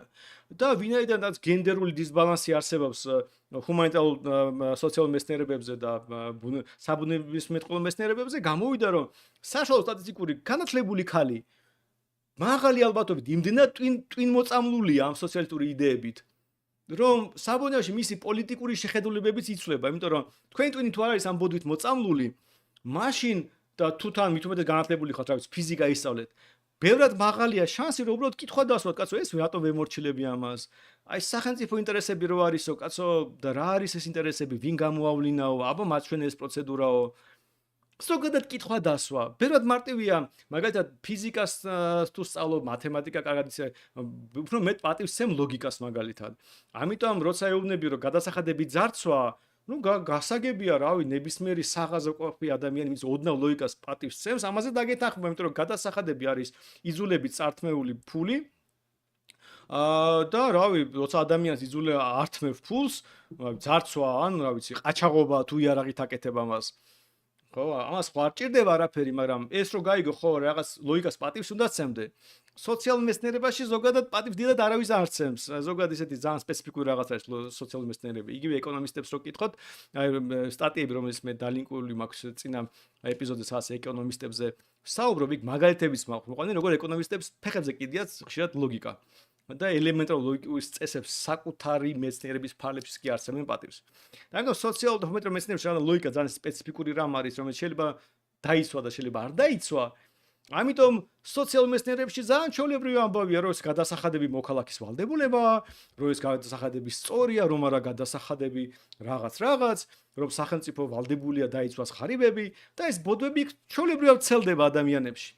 და შეიძლება იგივე ბოდვის ჯეროდეს ფიზიკოსსაც. მაგრამ ფიზიკოს უბრალოდ რადგან პატივისცემა აქვს ლოგიკისადმი, თუ დაუჯდები და დაელაპარაკები, ბევრად მაღალია შანსი, რომ ის მიხვდება, რომ ხო, რა იცი, ისე რა თვითონ სიტყვა განმარტების და ძარცვის და გადასახადების განმარტებიდან გამომდინარე, ეს იდენტური რამ არის, რომ ძარცვა და გადასახადები ერთი და იგივეა. მიხვდება უბრალოდ, იმიტომ რომ ის ლოგიკას პატივს სცემს. და ტვინი არ აქვს მოწამლული იქამდე, რომ მიუღებლობა ქონდეს. ეხლა თუ კომუნისტების დროს მიიღო განათლება, იქ კომუნისტას ასწავლიდნენ ფიზიკოსებს და მათემატიკოსებს, შეიძლება ეს უიმედო ხალხი იყოს ამ ნაწილში, მაგრამ ზოგადად საუბრობ, ხო დასავლეთზე საუბრობ და ეხლა ძალიან ტვინს არ ურესხავდნენ ხოლმე ფიზიკოსებს აი ამ რაღაც ბოდვებით. ამიტომ გამოვიდა, რომ საშუალო სტატისტიკურ ფიზიკოს ან მათემატიკოს, ან ინჟინერს, ან ქიმიკოს ბევრად უფრო მაღალი აქვს ალბათობა რამე გონს მოვიდეს, ვიდრე სოციოლოგიის, პოლიტიკური მეცნიერებების თუ ეკონომიკის თუ რაღაცეების ფაკულტეტების კურსდამთავრებულს. ხო და ვინაიდან აქ გენდერული დისბალანსი არსებობს ამ ყველაფერში, გამოვიდა, რომ ქალების პოლიტიკური შეხედულებები სულ უფრო და უფრო მემარცხენე ხდება, როცა კაცების პოლიტიკური შეხედულებები სულ უფრო და უფრო მემარჯვენე ხდება. აი, კვლევაც არის ამაზე და ძალიან ისეთი შთამბეჭდავია, რომ შეხედოთ, როგორ იცვლება ქალების და კაცების კაცებს შორის შეხედულებები და კაცების თუ ხდება სულ უფრო და უფრო კონსერვატიული, ქალების სულ უფრო და უფრო მემარცხენე. და სულ განსხვავებული ქვეყნებია, ხო? სამხრეთ კორეა, ამერიკის შეერთებული შტატები, გერმანია, დიდი ბრიტანეთი და მაგალითად დიდი ბრიტანეთში ზოგადად უფრო მემარცხენე მოსახლეობაა და ამიტომ დიდი ბრიტანეთში მამაკაც უფრო მემარცხენე შეხედულებები აქვს ვიდრე სამხრეთ კორეაში მამაკაც, მაგრამ საბოლოო ჯამში დინამიკა ყველგან ერთი და იგივეა, რაღაც თავისი რაღაც სპეციფიკით. და ეს ვლინდება ყველგან. გერმანიაში მაგალითად ბოლო არჩევნებზე ტიპური ამორჩეველი AfD-ს მემარჯვენე პარტიის იყო 25 წლის ბიჭი და ტიპური ამორჩეველი კომუნისტების იყო 25 წლის გოგო. ერთი და იგივე ოჯახში შეიძლება აღმოჩნდეს, რომ ცოლ-ქმარი ერთი კომუნისტია, მეორე მემარჯვენეა, იმიტომ რომ უბრალოდ აი ასეთი განათლების სისტემა ჩამოყალიბდა. ყველაზე დეგენერატი პროფესურა მემარცხენე არის ინფილტრირებული იმაში სოციალურ მეცნიერებებში და ჰუმანიტარულ მეცნიერებებში. ამიტომ მათი პროდუქტი, რომელიც გენდერულად უბრალოდ ქალებისკენ არის გადახრილი ბევრი ბუნებრივი მიზეზის გამო, უბრალოდ ბუნებრივად მემარცხენეები გამოდიან, ტვინი აქვთ მოწამული უფრო ხარისხიანად. და გამოვიდა, რომ ეს გენდერული დისბალანსი იზრდება და იზრდება და იზრდება და ღმერთმაისთვის დამთავრდება, იმიტომ რომ ვიცი, იდეაში ზოგადად ამორჩეულში ქალები მეტნი არიან ხოლმე, იმიტომ რომ ქალები რომ ცოცხლობენ, პენსიონერებს შორის ქალები ბევრად მეტნი არიან ვიდრე კაცები, პენსიონერები უფრო ხშირად დადიან არჩევნებზე და ახალგაზრდებისგან განსხვავებით, ამიტომ ზოგადად დემოკრატიული სისტემები მიდრეკილი არიან პენსიონერი ქალის პოზიციისკენ უფრო და მის დარწმუნებისკენ ვიდრე, რა ვიცი, 25 წლის ბიჭის პოზიციისკენ. და ამიტომ ვინაიდან ასეთი მაშინ ბიოლოგიური გარემოებაა და ამას ვერანაირად ვერ შეცვლის, ზოგადად ქალები უფრო დიდხანს ცხოვრობენ ვიდრე კაცები და ამიტომ ეს დისბალანსი რაც უფრო მაღალია ხმის მიცემის ასაკი მით უფრო მეტი იქნება საბოლოო ჯამში, ამ ქალების რაოდენობა კაცების დაახლოებით 30 წლის ასაკში აღემატება და მერე სულ ეს გეპი იზრდება. ამიტომ საბოლოო ჯამში ჩვენ შეიძლება მომავალი გველი სრულიად სოციალისტური, იმიტომ რომ ტვინი აქვს მოწამლული ქალების უდიდეს ნაწილს და კაცების ნაწილსაც კაი ბლომად, იმიტომ რომ ის კაცების დადიან იმ რაღაც გაუგებარ ფაკულტეტებზე, რომელიც პოლიტიკური მეცნიერება იქნება თუ რაღაც ასეთი. ხო და ამიტომ ესეთი პრობლემა ჩამოყალიბდა, როცა ერთი მხრივ თვითონ დემოკრატია ვითარდებოდა ისე, რომ ყველაზე გაუნათლებელი, ყველაზე ღარიბი ადამიანები იღებდნენ ხმებს და ამიტომ პროცესი, რომელიც ჩვენ დავინახეთ მე-20 საუკუნეში, ბუნებრივი შედეგი იყო, ანუ ომები იქნება ეს თუ შინდით ქვეყნის კატაკლიზმები, ბუნებრივი შედეგი იყო იმისა, რომ ბევრ ადამიანს გარტყმაში არ იყო საერთოდ რაზეა საუბარი. არც რამე განსაკუთრებული მორალის მატარებელი იყო, არც განსაკუთრებული განათლების მატარებელი იყო, არც განსაკუთრებული საკუთრება ჰქონდა და ზოგადად სხვის კისერზე იჯდა და მიდრეკილი იყო სხვების გაძარცვისკენ თუ სხვების შეზღუდვაზე. ამ ხალხს ეს ხალხი დაარწმუნეს, ანუ ეს ფსევდორელიგია, დემოკრატია რაც ქვია, გავრცელდა ამ ხალხშიც. ამ ხალხმა დაიჯერა თურმე ის რაღაცას წყვეტს და ვინაიდან ეს სრულ ამბავი იყო, არაფერსაც დიდად არ წყვეტს და პირიქით იყო მათი манипуლირება გახდა ძალიან მარტივი. ზუსტად ყველაზე გაუნათლებელი, ყველაზე ღარიბი ადამიანების манипуლირება გახდა პოლიტიკოსების მთავარი ინსტრუმენტი. და მთელი პოლიტიკა აეწყო ამ გაუნათლებელ და ღარიბ ადამიანებზე. შური და ცრურწმენები ადამიანების აღმოჩნდა მთავარი მამოძრავებელი ძალა ფაქტობრივად ყველა დემოკრატიაში. და შედეგად მივიღეთ ის ყველა პრობლემა, რომელიც ახლა დასავლეთში მათ შორის არის. ჩვენ მაგალითად ჩვენ შემთხვევაში ჩვენ რეალობას რო დაუბრუნდეთ, პრობლემა ეს არის, ჩვენი მოსახლეობის დიდი ნაწილი დღემდე ვერ ხვდება საერთოდ რაზეა საუბარი, არის არჩევნები და ამ შემდეგ, იმიტომ რომ მართლა მე რასაც ვაკვირდები ყოველდღიურ ცხოვრებაში, ბევრს არ ჯერა, შინაგანად არ აქვს წმენა ადამიანებს ჩვენ ქვეყანაში, რომ ისინი ირჩევენ მთავრობას. ბევრს რო ელაპარაკები, ხვდები რომ ის ირჩევს პატრონს და იცი რომ აი პატრონმა თქვა რომ აი რა ვიცი აი რაღაც არჩევნებში უნდა წავიდეო. მე ვინ ვარ რომ ეხლა მე თვითონ გადავწყვიტეო, ამიტომ რა მითხრეს წავედიო, მითხრეს ამას მიეცი ხმა, მივეცი ხმაო. ნუ როგორ დაუშვა რომ მე ეხლა მართლა რაღაცას წყვეტ. ანუ პრობლემა ეს არის. და რეალობაში ვინაიდან ადამიანების დიდ ნაწილს უბრალოდ არ ესმის საერთოდ რაზეა საუბარი, რა არის არჩევნები, აი მაშინ რომ ვაბოდით, რომ წინა წელს არჩევნების წინ ამორჩევის პოპულისტური ამორჩევის დიდი ნაწილი ამბობდა, რომ ჩვენ გვჭირდება კოალიციური მთავრობა და ყველა უწევს კოალიციური მთავრობას და ჩვენ რომ ვამბობთ, რომ პოლიტიკური ვაჭრობა გვინდა და გვინდა რომ სხვა პარტიებს ვევაჭროთ სხვადასხვა ჩვენი რეფორმის ჩასატარებლად, ხალხი გლანძღავდა, იგივე ხალხი, რომელიც კოალიციური მთავრობას ითხოვდა, გლანძღავდა პოლიტიკური ვაჭრობის დაშვების გამო, რომ როგორ შეიძლება თურმე პატიოსანმა პოლიტიკოსმა ივაჭროსო, ხო და ვერც კი ხდებოდა ეს ამორჩეველი, რომ კოალიციური მთავრობა თავისი ბუნებით არის პოლიტიკური ვაჭრობის მეორე სახელწოდება, იმიტომ რომ კოალიცია რომ დგება, ის დგება პოლიტიკური ვაჭრობის შედეგად და კოალიციური შეთანხმება არის ვაჭრობის შედეგად შეთანხმებული რაღაც დოკუმენტი. ხო და აი წამოვიდა ამდენ ასეთ პრიმიტიულ რაღაცაზეც კი ამორჩევლს არ ქონდა ელემენტარული ცოდნა. ამიტომ ასეთი ამორჩევლის მანიპულირება ძალიან მარტივია. ამიტომ პოლიტიკოს თუ მას უბრალოდ ძალაუფლება უნდა, მას აღარ უშდება სრული რაღაც აუხსნას და მორალისტური პოზიცია აიღოს, ის ხედავს, რომ ქვეყანაში ის გახდება მართველი თუ დიდი ნაწილი გაუნათლებელი ღარიბი ადამიანი რაღაცას გააკეთებს, რაღაც ყუთში რაღაც ქაღალდს ჩააგდებს. ამიტომ საკმარისი აუხსნა ღარიბ ადამიანებს, რავი, ომი იქნებაო, ნაცები მოვლენო, რუსული რეჟიმიო, ასე ვისეო, ბევრი არაფიქრო, კაცო ეს ხალხი მას ვერ მიხვდებაო და მოხდება და სიამოვნებაში ასე ხდება კიდეც. და არა მარტო ჩვენ ქვეყანაში, მთელ სოფლიოში ასე ხდება. უმრავლესობა ადამიანების ძალიან ჩვეულებრივად, რავი, პრიმიტიულ რაღაც პოლიტიკურ ლოზუნგს უჯერებს და ამით იღებს გადაწყვეტილებას.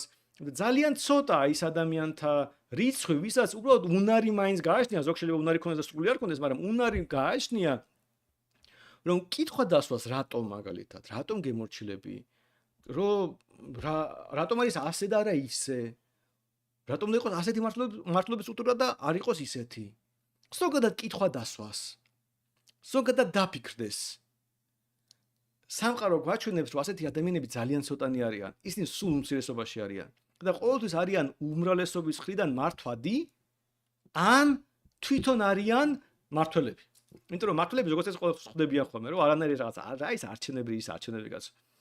ხო გასაგებია, რომ აი ფულს დახარჯავ, ხალხს ლამაზად მოატყუებ, ხალხის ბედნიერია მოტყუდეს და ამით ვთავრდება ხოლმე ეს ისტორია რა. ამიტომ როგორ შევაჯამოთ დღეს დღევანდელი ამბავი და იმიტომ რომ შემდეგ კვირას ამ ისტორიის ამ ნაწილს ბოლომდე მივიყვან ასე ვთქვათ და ვესტები დაგანახოთ რა პრაქტიკული შედეგები მოყვა ამ დემოკრატიის გავრცელებამ საბოლოო ჯამში ფართო გავრცელებამ არა 1% მოსახლეობაში, არამედ მთელ მოსახლეობაში.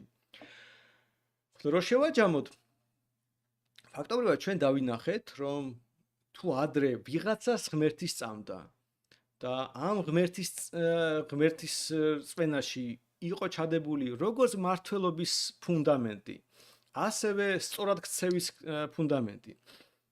და ეს რელიგია აბალანსებდა მართლობას, იმიტომ რომ გასაგებია რომ რაღაც იმპერატორებს, მეფეებს ყოველთვის ქონდა შესაძლებლობა რაღაც რელიგიური ნორმები დაერღვიათ, ვიღაც მოეკლათ, რა ვიცი, გაშურებული იყვნენ სოლს და ხუთი ცოლი ყოლოდათ, რაღაც ასეთი, შეიძლება ამის შანსი ყოველთვის ქონდათ, მაგრამ საბოლოო ჯამში გრძელვადიან დროს შეგეხედათ, მეფეების მართლობა იყო შეზღუდული და ნებისმიერი მეფის ძალაუფლება ბევრად უფრო პატარა იყო, ვიდრე თანამედროვე მთავრობების.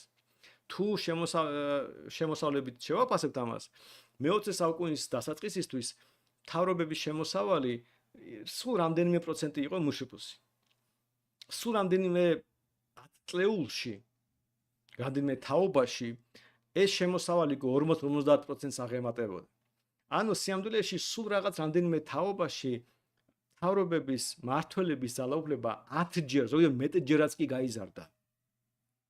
მოხდა ის მხოლოდ იმიტომ, რომ ის ბორკილები, რომელიც ხელისუფლებას ჰქონდა იმ მომენტში, ქრისტიანული ამ შემთხვევაში, მოიხსნა და თურმე ნებადართული გახდა ყველაფერი ის, რაზეც უმრავლესობა თანხმობას გამოხატავს. და ეს თანხმობა რაღაც ფილოსოფიური და გააზრებული თანხმობა კი არ უნდა იყოს. აი 4 წელიწადში ერთხელ რაღაც ყუთში უნდა ჩავიდოს ქაღალდი და მე რაც გინდეს გაიკეთებია. და ეს უმრავლესობა თან უმეტესად გაუნათლებელია, მთავრობაზე ჩამოკიდებულია და მათი მანიპულირება ამის მანიპულირება ძალიან მარტივია. და ამიტომ რადგან ამ უმრავლესობის მანიპულირება ძალიან მარტივია და კარგად მომზადებულმა პოლიტიკურმა ჯგუფმა შეიძლება უმრავლესობა როგორც უნდა ისე მოატყუოს და გააკეთებს რაც უნდა, ფაქტობრივად არანაირი შეზღუდვა აღარ დარჩა მართველს.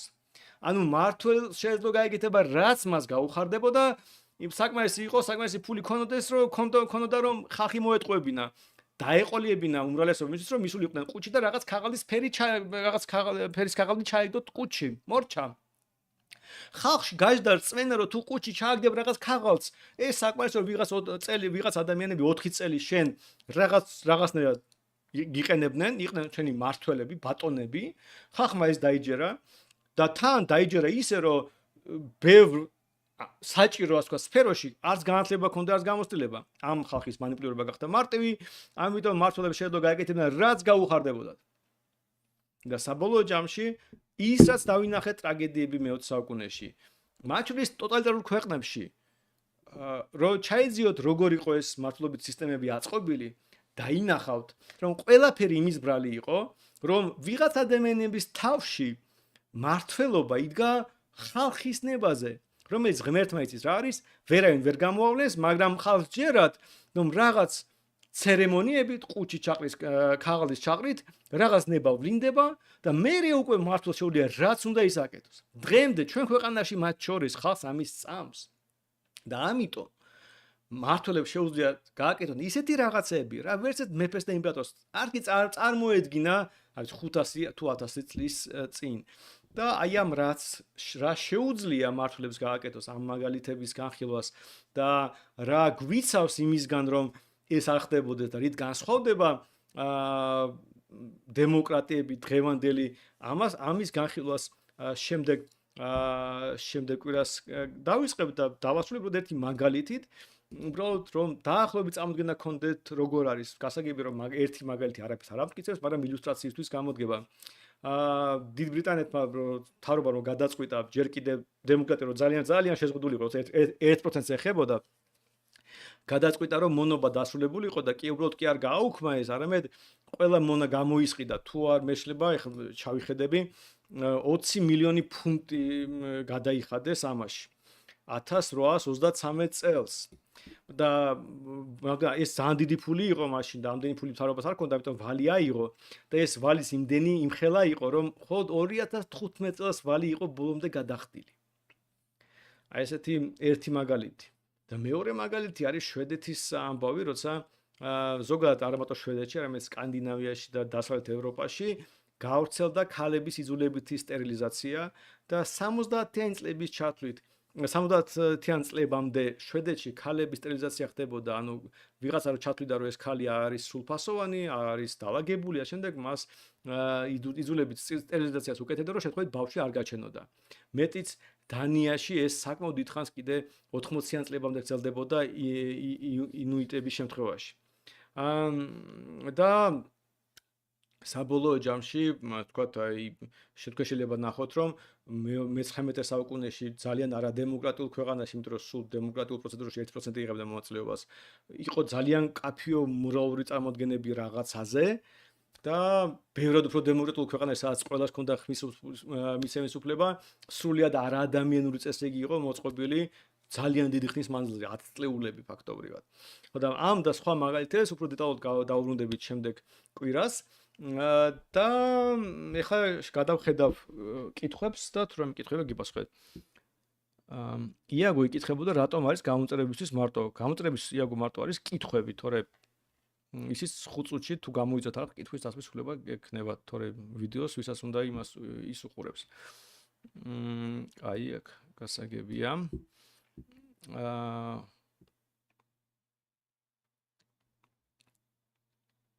რეფერენდუმი ხო შეიძლება გაიმართოს, შეიძლება რეფერენდუმი შეიძლება ნახო რაღაცა თუ ეს სახელმწიფოს ინტერესებზე როგორც ჩანს საუბარი. თქვენ გაიგებთ რომ რო ჩავდოთ რეფერენდუმი, მოვიდეს 2 მილიონი ადამიანი, მილიონმა რაღაც თქვა, თქვენ გესვენებთ რომ მილიონი ადამიანმა რაღაცაზე დაითანხმა, მაგრამ ეს არის, რავი, ერთი კონკრეტული შემთხვევა იქნება, როცა მაგალითად მილიონ ადამიანს უნდა რომ DGG გავაუქმოთ. ან DGG არ გავაუქმოთ, მაგრამ ამის იქეთ მეც ვერაფერს ვერ გაარკვევთ და მით უმეტეს რომ ეს მილიონი ადამიანის ნება არ იქნება ზოგადად უმრავლესობის ნება. სახელმწიფო სამშობლო საზღვრები ერთმანეთს რომ ემთხვეოდეს არა, უმეტესად არ ემთხვევა. ну უმეტესწილად კი არა, ზოგადად არ ემთხვევა ხოლმე, იმიტომ რომ ჩვეულებრივად მაგალითად ადამიანისთვის სამშობლო შეიძლება იყოს, საზღვარგარეთ ცხოვრობს ადამიანი შეიძლება სამშობლო იყოს ორი სახელმწიფოს ტერიტორია. თეორიულად რა თქმა უნდა შეიძლება ყველაფერი დაემთხვეს, მაგრამ სახელმწიფო არის, როგორც გითხარით, შეგეშალათ ამ შემთხვევაში ბექა, შეგეშალა ქვეყანასთან, ანუ ქვეყნის და სამშობლო საზღვრები შეიძლება დაემთხვეს. სახელმწიფოს როგორც ეს საზღვრები არ აქვს, იმიტომ რომ სახელმწიფო არის ფიზიკური ობიექტი. ეს არის ძალიან გავრცელებული შეცდომა. სახელმწიფო, ქვეყანა, სამშობლო, სამი განსხვავებული სიტყვა, სამი განსხვავებული რაღაცას აღნიშნავს. ადამიანები ამას იყენებენ აი როგორც აჯაფსანდალი და ამიტომ ეს შეცდომები აქედან ვლინდება. მონები არ იბრძოდნენ, როგორ არ იბრძოდნენ კაც, მონებიც იბრძოდნენ. მონობის ხარისხი იყო განსხვავებული.